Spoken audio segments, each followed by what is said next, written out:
nós nos rogamos e exortamos no Senhor Jesus, que como de nós recebestes quanto à maneira porque deveis viver e agradar a Deus, e efetivamente estáis fazendo, continueis progredindo cada vez mais, porque estáis inteirados de quantas instruções nos demos da parte do Senhor Jesus, pois esta é a vontade de Deus, a vossa santificação, que vos abstenhais da prostituição, que cada um de vós saiba possuir o próprio corpo em santificação e honra, não com desejo de lascívia, como gentios que não conhecem a Deus, e que nesta matéria ninguém ofenda, nem defraude o seu irmão, porque o Senhor, contra todas estas coisas, como antes vos avisamos e testificamos claramente, é o vingador, porquanto Deus não nos chamou para a impureza, e sim para a santificação.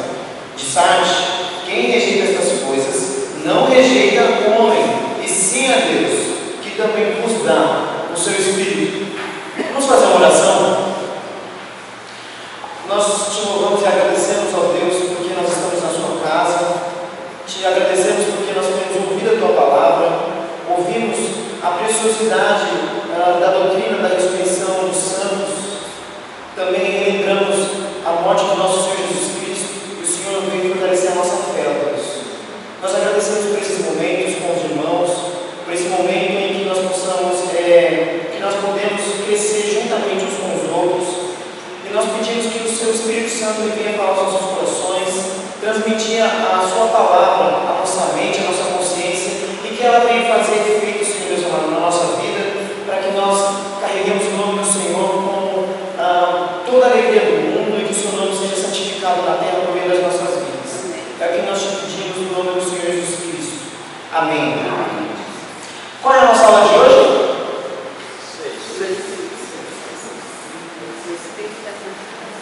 O Ministério do Espírito Santo e a Santificação. Ok? É a nossa aula número 6. Aula número 6. O Espírito Santo e a Santificação.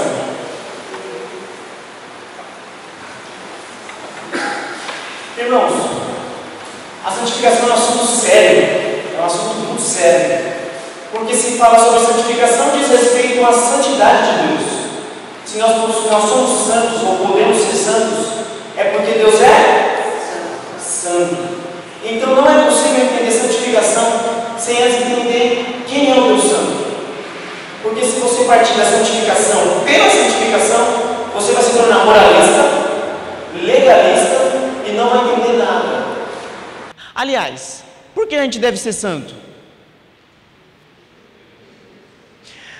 Na casa de vocês, alguma vez vocês já fizeram alguma reforma na casa de vocês? Já fizeram alguma reforma?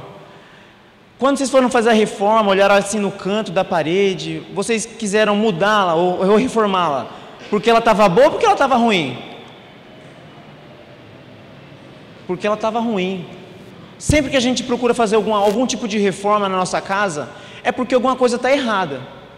E nós estamos sempre sendo reformados, é porque existe alguma coisa de errado conosco. Então a gente precisa ser reformado.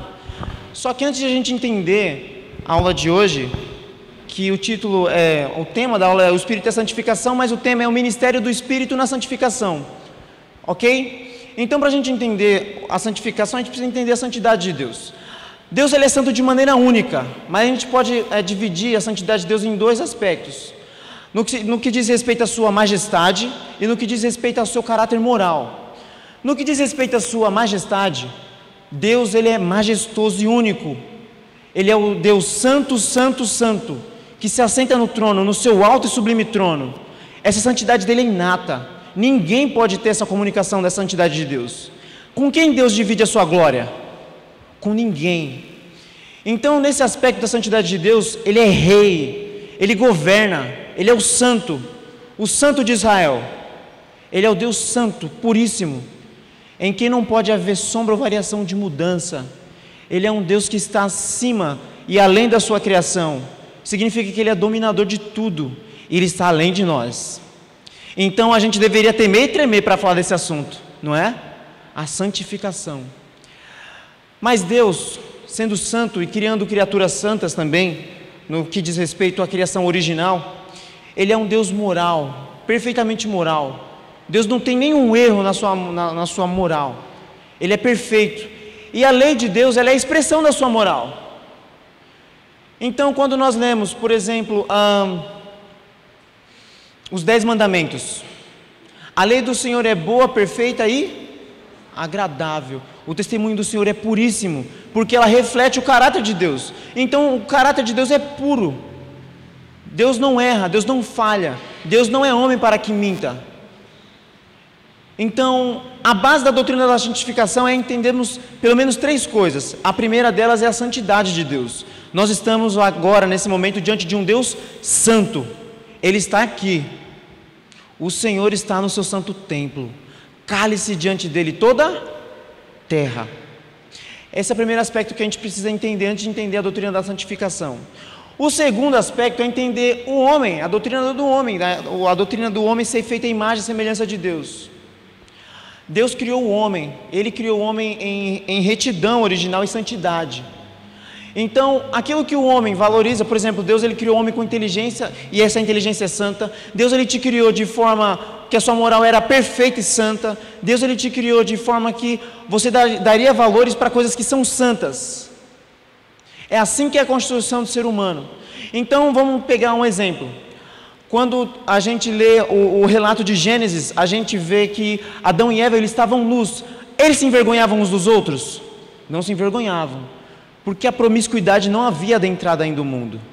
Mas agora, quando ela entrou, qual foi a primeira atitude deles depois de pecarem? Se esconderem, fazerem roupas, cintas para si. A promiscuidade entrou no coração deles. Então a pureza sexual deles agora fica pervertida. A gente lê sobre Caim e Abel, sobre a valorização da vida. Quando Caim percebe que Deus ele se agrada da oferta de Abel, qual é a atitude de Caim?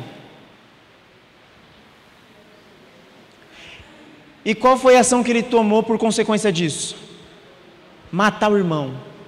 Então a pureza do ser humano, ela foi violada. E a partir de então, o homem ele foi afetado pela queda da humanidade. E para nós entendermos a santificação, são esses 3 aspectos: a santidade de Deus, o homem ser criado à imagem e semelhança de Deus, e a queda e os seus efeitos. Na aula do irmão Alexandre, ele tocou no assunto chamado depravação total. Todo mundo já ouviu falar nesse termo, depravação total? Depravação total é o primeiro ponto do que a gente chama de os 5 pontos do calvinismo. A depravação total significa que o homem ele foi, na sua totalidade do seu ser, afetado pelo pecado. Então isso significa que naquele momento em que Adão e Eva pecaram contra Deus, todo o seu ser foi afetado pelo pecado. O primeiro aspecto que foi afetado no ser humano foi a sua separação com Deus. Ele está separado de Deus, já começa por aí. O homem nasce separado de Deus a partir do momento em que Adão pecou. Assim como por um só homem entrou o pecado no mundo, e pelo pecado a morte passou a todos os homens, porque todos pecaram. Então significa que o homem, o ser humano, ele nasce alienado de Deus. O pecado, ele afetou a vontade do homem, a nossa vontade. Aquela vontade que era completamente inclinada para Deus, agora ela é inclinada para baixo, completamente para baixo. Paulo, na sua carta aos Romanos, capítulo 3, ele disse assim que não há quem entenda, não há quem busque a Deus. Nós não buscamos a Deus quando nós éramos ímpios. Agora nós buscamos, mas a gente ainda sente aquele peso dentro da gente, porque o pecado habitual ainda está em nós. A gente não consegue se virar para Deus, se direcionar para Deus de forma perfeita, porque o pecado habitual ele ainda atua na nossa vontade. O bem que eu quero fazer, esse eu não faço, mas o mal que eu não quero, esse eu faço. Ele atingiu a vontade, ele atingiu as emoções dos seres humanos. Em Romanos capítulo 1, Paulo ele fala sobre a questão da imoralidade sexual, dos homens com os homens, mulheres com mulheres, a ira dos homens, o sentimento de raiva que a humanidade tem uns pelos outros. A gente viu agora essa semana como que as emoções elas são deturpadas pelo pecado, o ódio que aconteceu, que tem ocorrido na nossa sociedade. O ódio é um sinal da perversão do pecado no que diz respeito às nossas emoções, tanto das emoções como também do nosso intelecto. Não há quem entenda. Em Romanos capítulo 1 também diz que os homens, dizendo-se sábios, tornaram-se loucos, e mudaram a glória do Deus incorruptível em mais semelhança do homem corruptível. Então, a inteligência, a mente que Deus nos deu, que era para nos guiar, para nós conhecermos ao nosso Deus, ela também está maculada pelo pecado. Então é por isso que você não pode encontrar Deus pela sua própria inteligência, porque se você for a partir do princípio que a sua inteligência lá basta para você encontrar Deus, você vai ser um Aristóteles da vida, que dizia que existe um Deus, só que é um Deus indefinível, é a causa sem causa que causou todas as coisas. Só que eu não me dobro diante desse Deus, porque ele não tem um nome.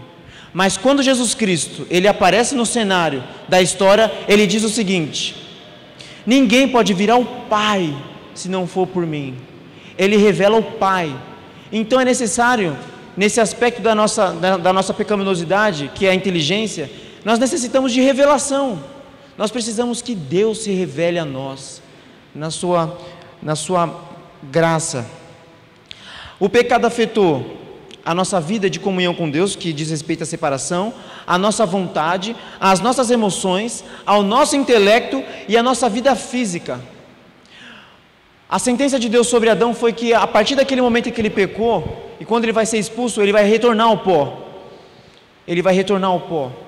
No Salmo, no capítulo 3, ele diz assim: Senhor Deus, mostra para ele que eles são mortais. Nós passamos a ser mortais a partir de então. A morte física entrou no mundo. E como o pastor pregou hoje de manhã, nós temos essa esperança. A morte, o pecado afetou a nossa vida física, que diz respeito à morte, mas Cristo resolveu com a ressurreição. Por causa da ressurreição de Cristo, nós seremos ressuscitados. Então o pecado afetou de forma completa, ou de forma holística, o homem no seu todo, na sua forma completa. E o que isso tem a ver com a doutrina da santificação? Se você não entender o que é o pecado, você não vai entender o que é santificação. Se você não entender o pecado, você vai se abster de coisas que não precisa se abster, achando que é isso que é santificação. E não é isso que significa santificação. Então, o que significa santificação? Qual é a definição dela? A santificação, ela é simples. É o ministério do Espírito em nos tornar semelhantes a Cristo. Vamos lá, vamos todo mundo repetir? O que é santificação? É o ministério do Espírito em nos tornar semelhantes a Cristo. Vamos lá, só para fixar. O que é santificação?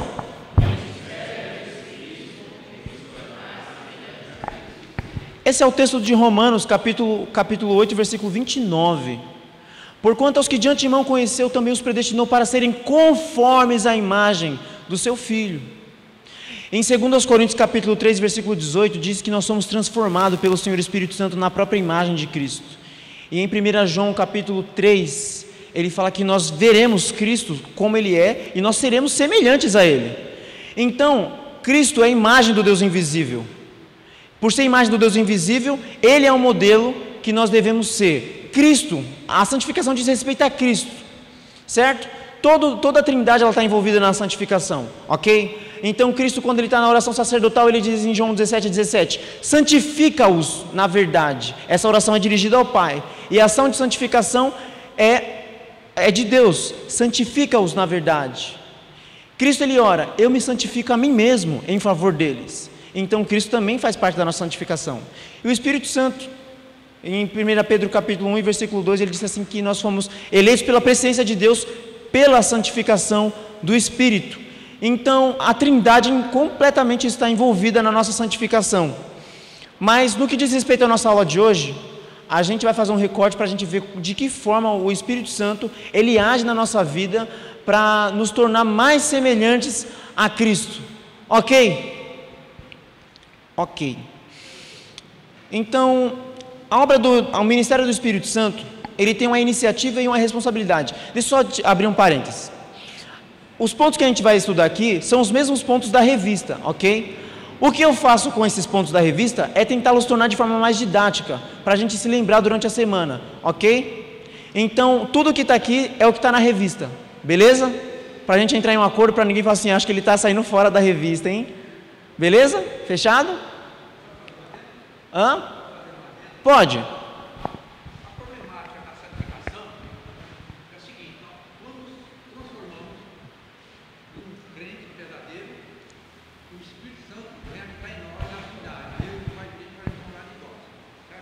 Certo. A problemática do crente é a seguinte, é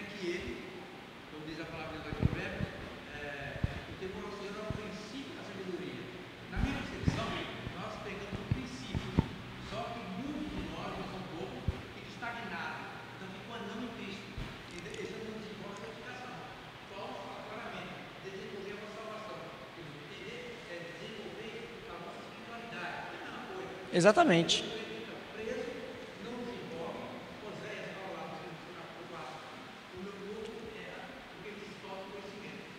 Exatamente, é verdade, não pega porque falta conhecimento. A gente vai ver tudo isso agora nessa aula, ok? Então, o primeiro aspecto do ministério do Espírito Santo é que existe uma iniciativa e uma responsabilidade, certo? Qual é essa iniciativa? A santificação é a iniciativa de Deus. A santificação é uma ação soberana de Deus, ok? Então, no capítulo 5, 23 de 1 Tessalonicenses, abram comigo, por favor.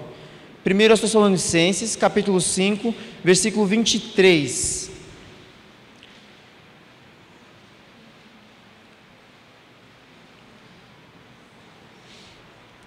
Diz o seguinte, alguém pode ler, aliás, em voz alta?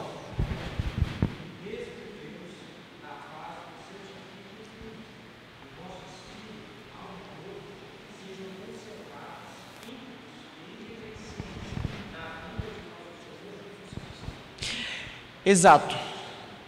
Aliás, eu vou tomar aqui a ousadia de pegar a aula do Joel. Por que nós precisamos da santificação? E por que nós podemos ser santificados? Uma pessoa que não nasceu de novo, ela pode ser santificada? O que vem primeiro, novo nascimento ou santificação? Mas se eu me esforçar para ser santo, eu não vou ser salvo, mesmo que eu não tenha nascido de novo?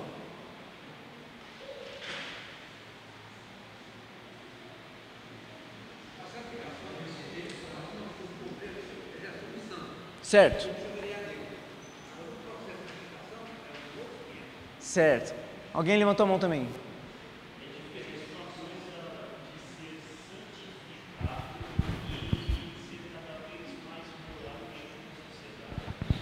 Certo. Anderson.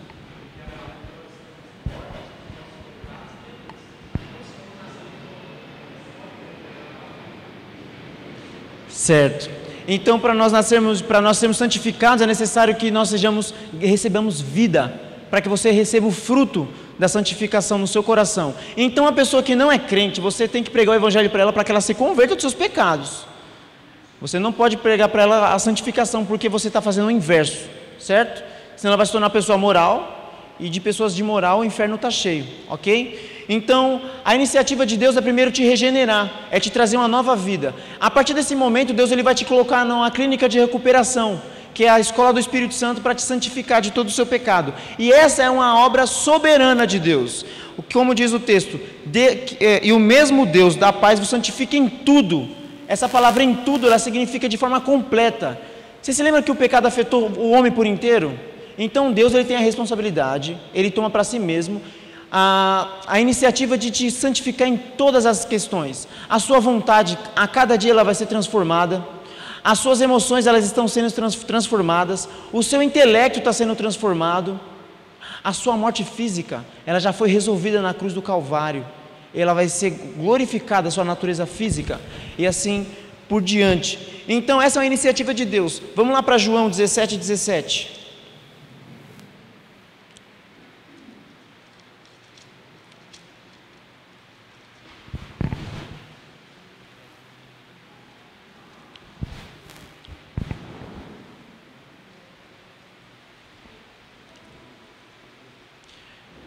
Quem pode ler? Santifica-os na verdade, a tua palavra é a verdade. Conseguem perceber que a obra da santificação, ela não depende inicialmente do homem, certo? Não depende, a palavra, inicialmente do homem, não depende inicialmente do homem, ok? Paulo em Filipenses capítulo 1, versículo 6 diz assim, aquele que começou boa obra em vós, há de completá-la até o dia de Cristo. É Deus quem inicia e é Deus quem finaliza esse processo, ok? Em Hebreus capítulo 13,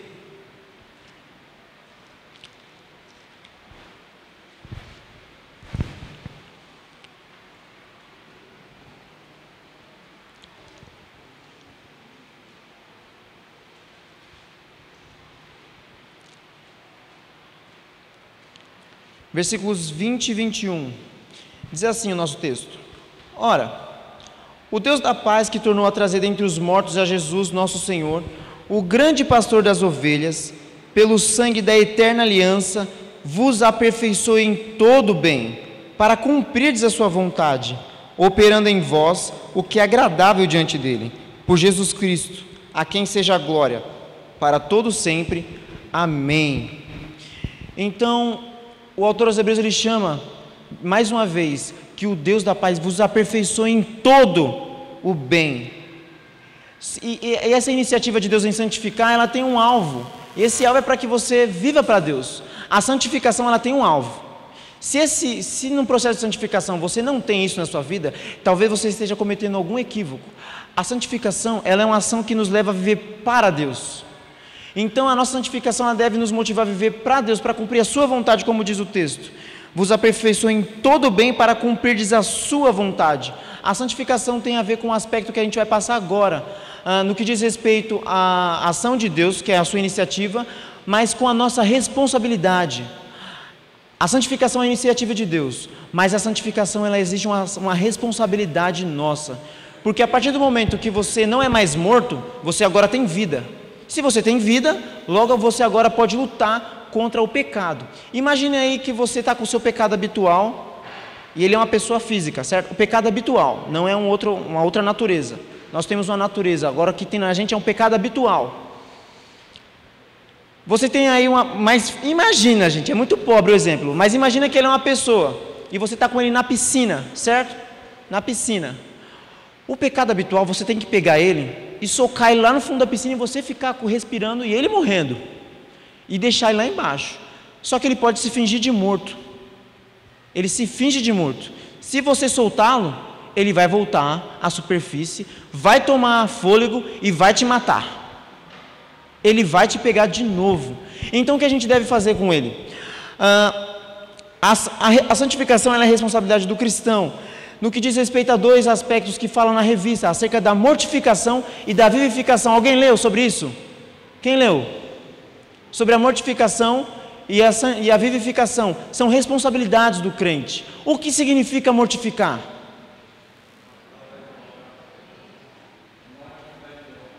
A morte do velho homem. A palavra mortificar, ela significa ação de matar alguém. É ação de matar. É ação de fazer alguém sofrer. Fazer sofrer. Isso diz respeito ao que habita dentro de você. Significa ação de matar. Quando o seu intelecto pensa alguma coisa errada acerca de Deus, o que você deve fazer com ele? Matar. Quando a sua vontade é contrária da vontade de Deus, o que você deve fazer com ela? Matar. E matar é uma palavra pesada, né? Mas é a palavra que a Bíblia usa. Matar. Vamos para Romanos capítulo 8.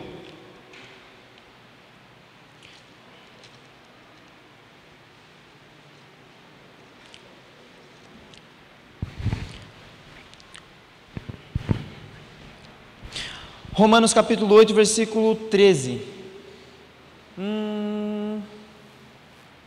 Irmã Ana Ruth e Raquel. Eu sempre chamo ela de Ana Ruth e Raquel. É porque eu tenho medo sempre de confundir. Eu chamo ela também de Ana Ruth e Raquel, porque eu sempre me confundo o nome das duas. É. Isso.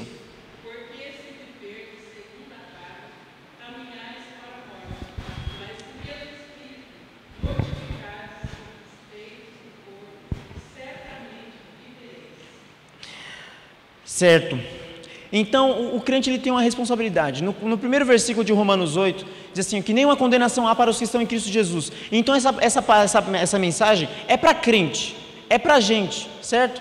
Nenhuma condenação há. Então, essa natureza do pecado de andar segundo a carne, não diz respeito à questão do pecado que nos condena mais, porque a nossa barra está limpa agora, certo? Então, qual é a atitude que o crente deve ter? O princípio que Paulo nos ensina é que para você viver, você precisa matar. Versículo 13, aí a parte B do versículo. Se pelo Espírito mortificardes os feitos do corpo, certamente vivereis. Para você viver a vida cristã, você precisa aprender a matar o seu pecado. Você tem matado o seu pecado? Essa é a primeira atitude que Paulo nos ensina. É preciso matar para viver.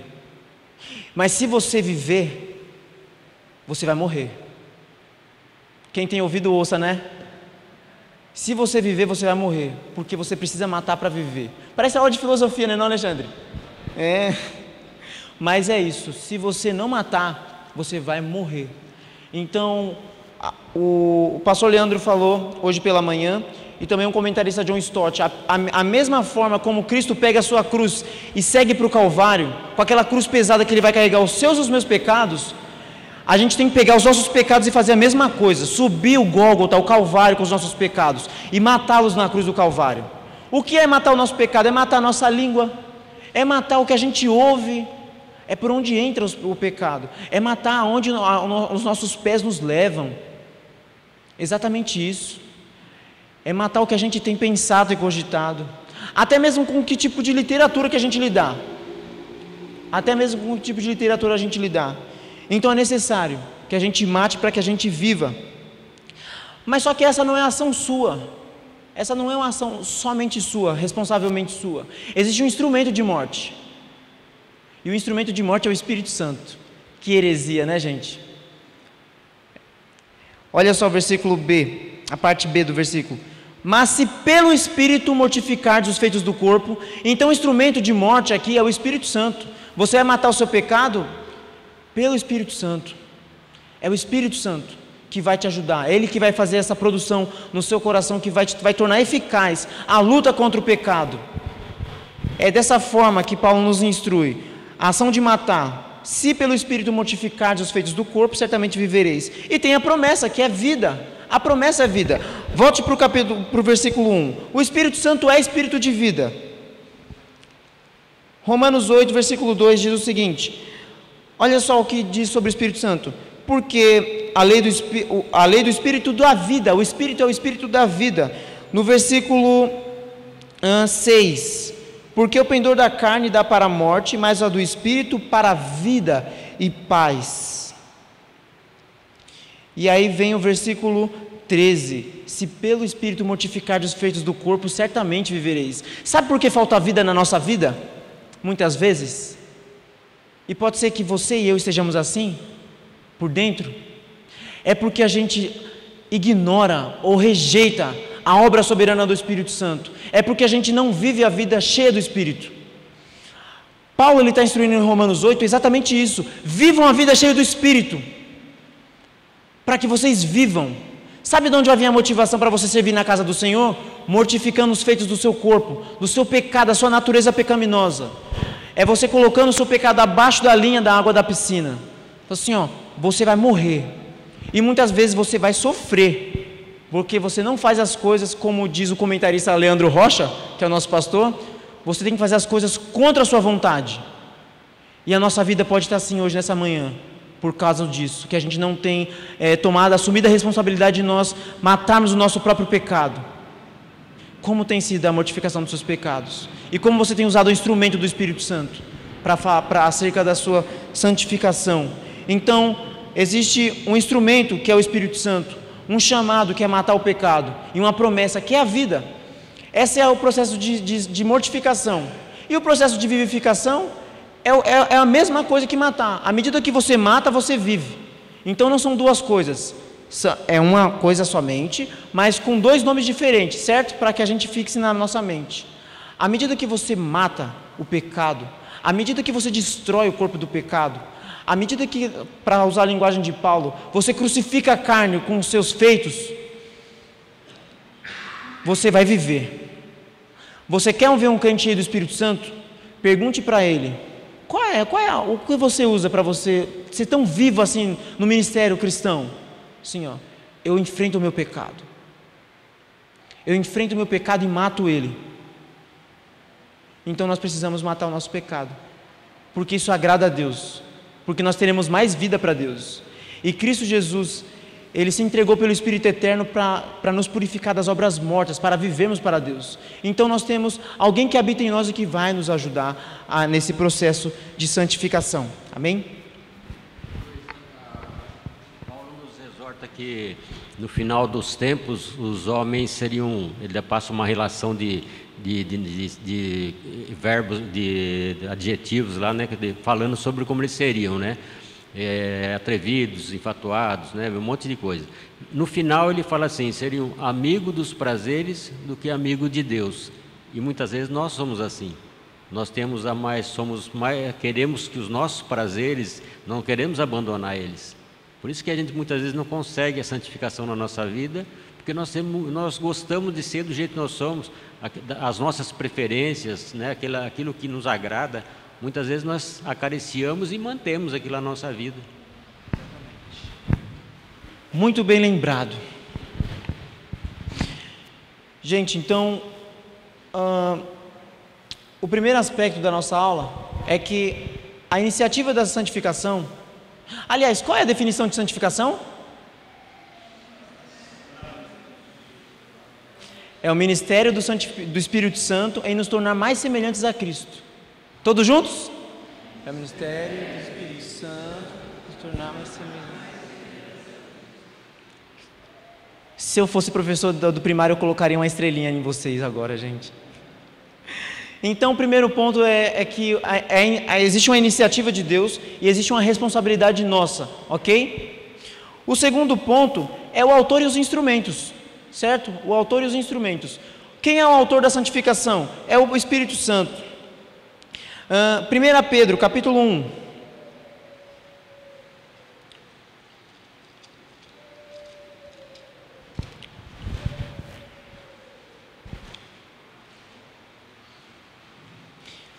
Pedro capítulo 1. E outro irmão também, por gentileza, já abra em 2 Tessalonicenses capítulo 2, versículo 13. E quem encontrou pode ler o texto de Pedro.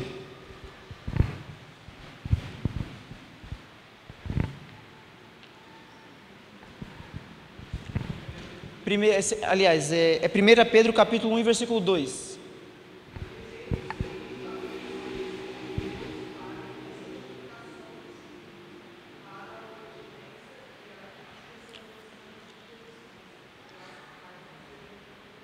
Segundo aos Tessalonicenses 2:13. Segundo aos Tessalonicenses, capítulo 2, versículo 13.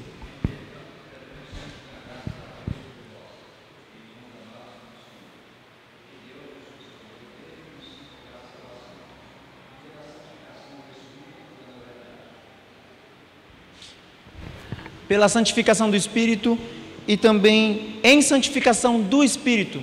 Isso significa que o autor da nossa santificação, especificamente, o habitante que está no nosso corpo, ele é santo. E é natural para quem é santo produzir em nós um viver e um caráter que seja santo. Então o Espírito Santo, ele tem um fruto lá dentro no interior do nosso coração. E esse fruto vai crescendo. Então a obra do Espírito Santo é produzir em nós um caráter cristão. É produzir em nós o caráter de Cristo. Só que o Espírito Santo, ele trabalha com instrumentos, ele trabalha com meios. Por exemplo, quando você vai fazer uma faculdade, você se matricula, no mesmo dia que você se matriculou, você pega o diploma? No dia que vocês nasceram de novo, vocês já foram arrebatados que nem Elias para o céu e moram no céu? Tem uma etapa no meio para cumprir, né? Na faculdade você tem que fazer seminário, vai ter que fazer trabalho, vai ter que fazer resenha, vai ter que ler muito, vai ter que perder horas da madrugada para você se labutar em toda essa obra. Então, o Espírito Santo, Deus, ele age da mesma forma. Ele coloca o princípio da nova vida em você, só que agora existe um processo da santificação na minha e na sua vida, que ela vai terminar quando Jesus Cristo voltar. Então, durante esse período, Ele nos concede instrumentos para que a gente possa ser santificados, e o Espírito Santo se utiliza deles. Quais são eles? A primeira ferramenta do Espírito Santo é a Palavra de Deus. A Palavra de Deus. Uma característica, e assim, quando a gente fala assim, você precisa ler a Palavra de Deus, a gente precisa ser mais específico, porque isso é fácil. Pode ser que a pessoa está tão desesperada e fala assim, todo mundo me fala isso. Mas o que é a Palavra de Deus? Né? Mesmo sendo crente, as pessoas têm dificuldade. Ou vai dizer que todo cristão é maduro para entender isso? Não é. Então a gente precisa entender algumas características da palavra de Deus, certo? Vamos lá para Salmo 19:7. Salmo, capítulo 19, versículo 7.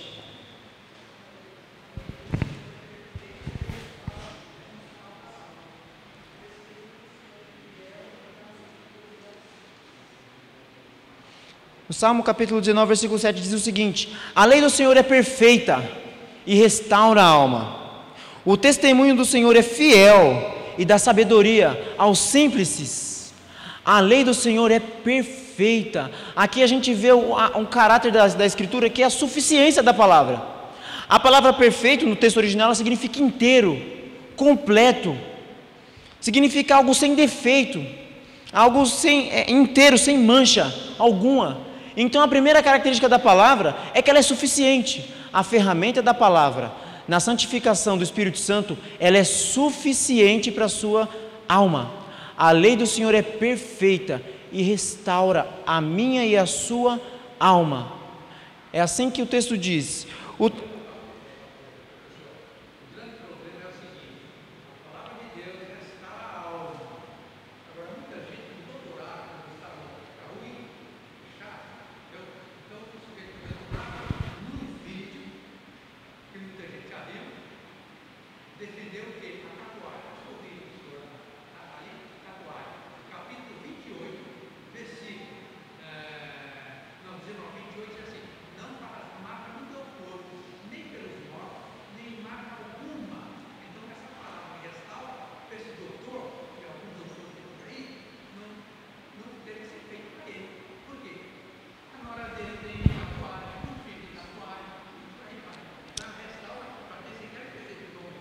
Exatamente.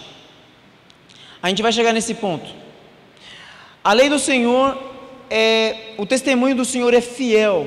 O testemunho do Senhor é fiel. Primeiro, a palavra é suficiente. Para começar, ela é suficiente, ela é inteira, ela é completa.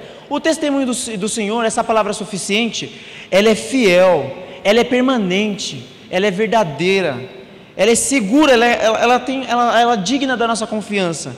Ela é aquilo que se pode confiar plenamente. O Espírito Santo inspirou seus autores bíblicos para que a gente pudesse ter um instrumento perfeito para a santificação, que é a palavra de Deus. É isso que a Bíblia ensina.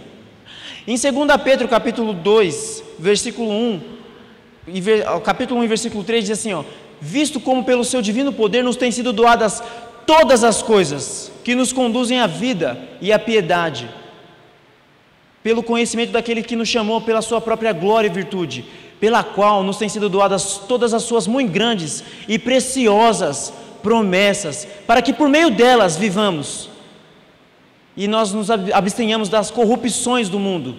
Significa que nessa palavra suficiente você vai conseguir encontrar as promessas de Deus para você vencer o pecado. Não é fácil vencer o pecado, mas Deus ele trouxe por graça promessas, e por meio dessas promessas a gente pode viver. Alguém consegue me citar uma promessa de Deus na Escritura?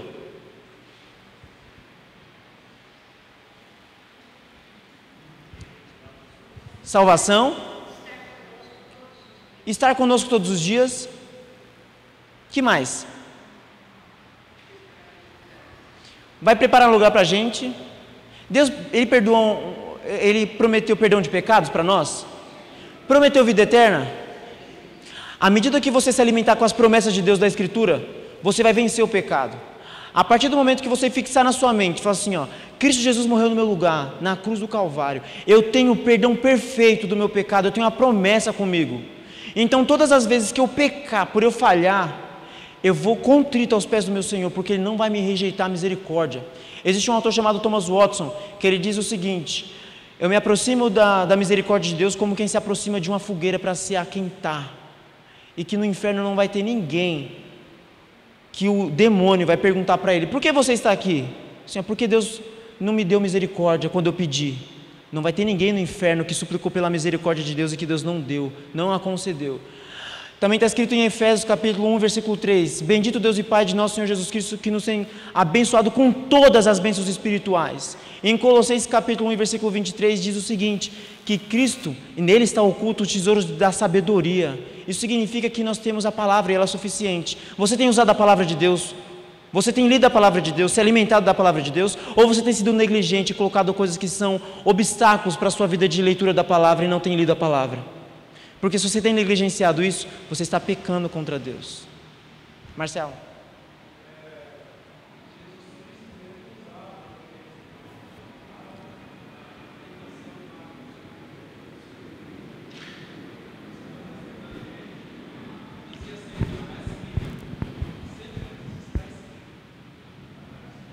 Ele usava a palavra como uma ferramenta. Ele sabia da promessa, nem só de pão viverá o homem, mas de toda a palavra que procede da boca de Deus.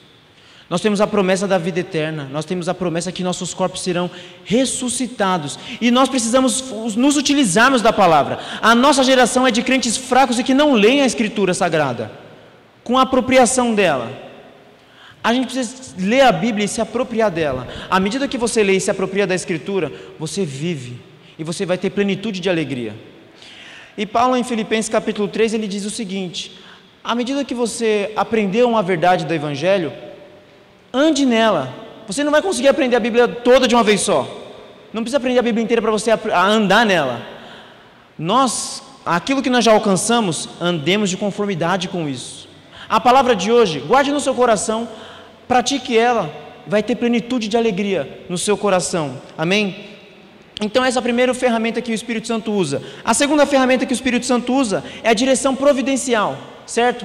A providência é a forma como Deus ele age na nossa vida cotidiana para que Ele nos santifique. Por exemplo, as nossas lutas, as nossas aflições, as circunstâncias na vida, o trabalho, o lar, o nosso casamento, a saúde e a nossa vida financeira. Todas as coisas cooperam para o bem daqueles que amam a Deus. Quando Paulo diz que todas as coisas cooperam para o bem, aí no versículo seguinte ele diz: porquanto aos que de antemão conheceu, os predestinou para serem conformes à imagem de Cristo. Todas as coisas cooperam para o bem, é porque Deus ele vai tratar do seu caráter. Então, todas as circunstâncias da nossa vida, elas são utilizadas para a nossa santificação. Então, as lutas que você tem passado na sua casa, no seu casamento, as lutas que você tem passado no seu trabalho ou no seu desemprego, todas elas são uma mensagem de Deus para dizer o seguinte: eu estou trabalhando na sua vida, ainda que você não veja. Ainda que você não veja. Deus ele cuida da gente. Ele cuida da gente. E o Leandro, nas aulas de Romanos, nas quartas-feiras, ele tem falado isso enfaticamente. Deus ele está preocupado com o nosso bem-estar, sim, mas prioritariamente com o nosso caráter.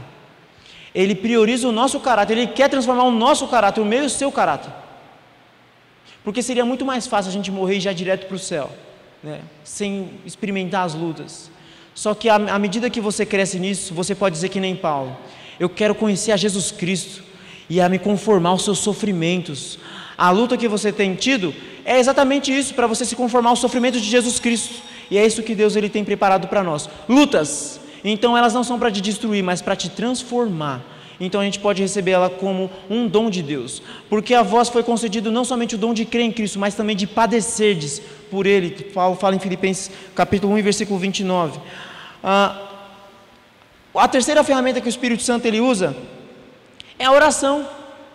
A oração. Ele usa a palavra, ele usa a direção providencial e ele usa a oração. Ele usa a oração pessoal. Em 1 Tessalonicenses 5,17 diz: orai sem cessar. Orai sem cessar. É o tempo que nós gastamos diante do nosso Senhor, falando para Ele as dificuldades do nosso coração. É enfrentando o nosso pecado diante de Deus, para que Ele nos restaure, para que Ele nos ajude a vencer as tentações do pecado. Existe um ministério também da oração que eu gosto muito e que aprendi lendo essa revista, chama Ministério da Intercessão. Ministério da Intercessão, o que significa isso? No capítulo 4, versículo 2 de Colossenses, Paulo fala sobre Epáfras, aquela figura assim bem discreta na Bíblia. Ele fala assim que Epáfras, ele ora continuamente para que aqueles cristãos de Colossos, Laodiceia e Hierápolis, eles sejam aperfeiçoados e completos, perfeitos e íntegros no Senhor. Significa que as orações de uns para os outros, ela tem uma importância muito grande na santificação. Qual foi a última vez que nós oramos pela santificação do nosso irmão? Ou será que nós somos aquele tipo de cristãos que quando a gente percebe um erro do irmão, a gente julga ele no nosso coração? Se nós pensássemos assim a partir de hoje: quando o irmão meu falhar na minha frente, Ao invés de eu julgá-lo, eu vou tomar uma atitude nova. Eu vou reconhecer a falha de caráter do meu irmão, eu vou dobrar o meu joelho em casa e vou orar por esse aspecto dele. E eu quero ver, observar na vida dele, Deus trabalhando pelo Espírito para que a vida do meu irmão seja transformada. Então, eu vou tomar a mesma atitude de Cristo. À medida que você tomar essa atitude, você já vai estar sendo mais transformado à imagem de Cristo, porque Cristo ora por mim e por você, pelo nosso caráter. Por que nós não devemos orar pelos defeitos do nosso irmão? Não é? E a gente precisa disso na igreja, porque é um lugar onde nós temos muitos embates, porque nós somos pecadores, gente. Então, a gente pode tomar essa atitude. A primeira é a oração pessoal, a oração intercessória e a oração comunitária. As vigílias de oração que nós temos. Orar junto com os irmãos, como tem os momentos de oração às 5h30, as orações antes da escola dominical, as orações nas vigílias. É ótimo nós orarmos junto uns com os outros, ou com os irmãos. Em Atos 1 vai dizer assim que eles perseveravam unânimes em oração, juntos.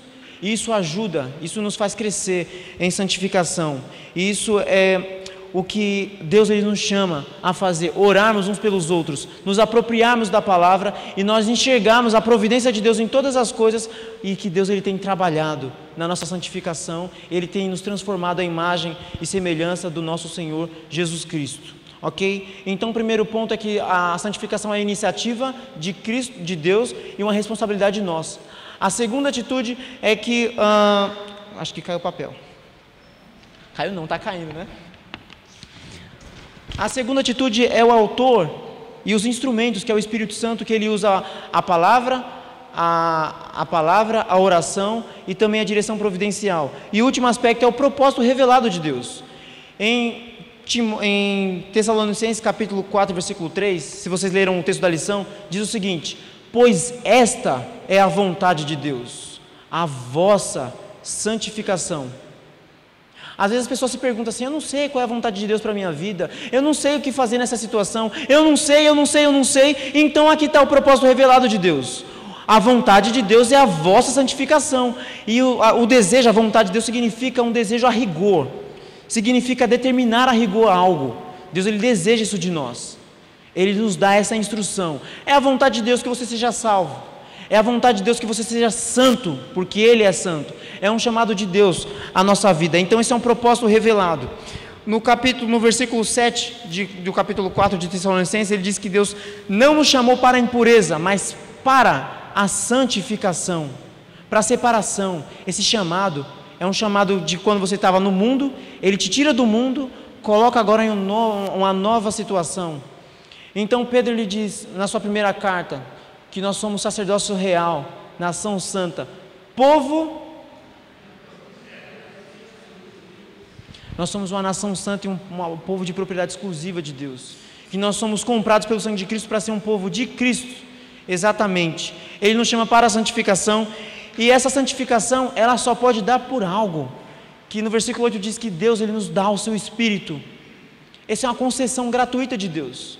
Ele te santifica porque Ele te deu o Espírito Santo. E sabendo então da vontade do nosso Senhor, a atitude que a gente deve ter é obedecer a essa atitude. A mente do Espírito Santo, ele inclina a nossa mente para que a gente entenda qual é a vontade de Deus para a minha vida. A vontade de Deus para a sua vida e para a minha vida é que nós sejamos santos. Essa é a mensagem do Espírito Santo. À medida que eu falo, Deus ele está chamando a nós para que a nossa mente esteja inclinada para as coisas do Espírito. Incline-se para a coisa do Espírito. O que é inclinar-se para as coisas do Espírito? Inclinar-se para as coisas do Espírito é buscar a Deus em oração, buscar a Deus na sua palavra, buscar a Deus em a sua santificação. De que modo? Usando os instrumentos. Então nós somos chamados a obedecer ao Senhor. Então, que a gente possa hoje, dessa manhã, sair daqui entendendo que a santificação, ela é uma obra iniciada por Deus. Que o nosso pecado, o pecado original que atingiu todo o nosso ser, ele está sendo tirado da gente. Nós estamos agora num processo nós estamos agora na casa de recuperação do Espírito Santo. Ele está cuidando da gente. Então Ele está limpando a minha e a sua ira.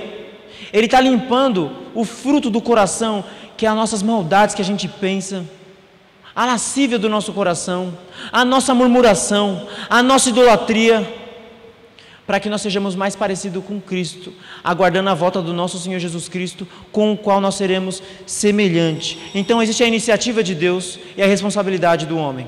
Existe também o autor, que é o Espírito Santo, e existe também os instrumentos, e também existe um propósito revelado, que a vontade de Deus é que nós sejamos santos, como o nosso Deus é santos. Ficou alguma dúvida? Comentários? Nenhuma? Podemos orar então? Senhor Jesus Cristo, nós te agradecemos porque o Senhor, foi por causa da sua morte que nós conseguimos e temos esse acesso à nossa santificação. Nós falhamos, ó Deus, porque nós pecamos, seja pela nossa preguiça, seja pela nossa falta de zelo pela tua palavra. Nós falhamos, ó Deus, nós somos falhos. E é por essa razão que nós estamos aqui essa manhã, porque nós somos falhos, reconhecedores de que nós somos pecadores, mas nós temos essa promessa de que o Senhor, o Deus da paz, nos há de santificar em tudo.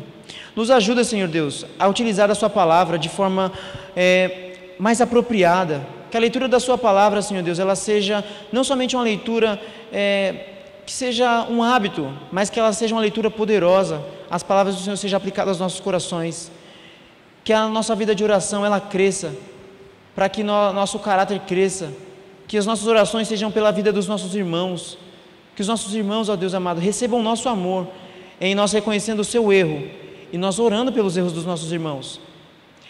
Nos ajuda também, Senhor Deus amado, a nos reunirmos mais em oração, para que nós venhamos a crescer em uma igreja que persevera unânime na oração, para que o teu nome seja glorificado, que nós levantemos as nossas vozes em favor daqueles que precisam, ó Deus, das nossas orações. Senhor Deus, nós também pedimos a Ti, ó Deus, que o Senhor nos ensine e nos ajude a colocar em prática a vontade revelada do Senhor, para que cada dia mais o mundo veja como a Tua igreja é bela, apesar de todas as suas falhas, e que há a sabedoria do Senhor sendo revelada por meio de nós. Abençoa a nossa tarde, abençoa o restante da nossa manhã, nos prepara, Senhor Deus amado, o coração para nós cultuarmos ao Senhor e que essas palavras habitem no nosso coração ricamente, como diz a sua palavra. Em nome de Jesus, amém.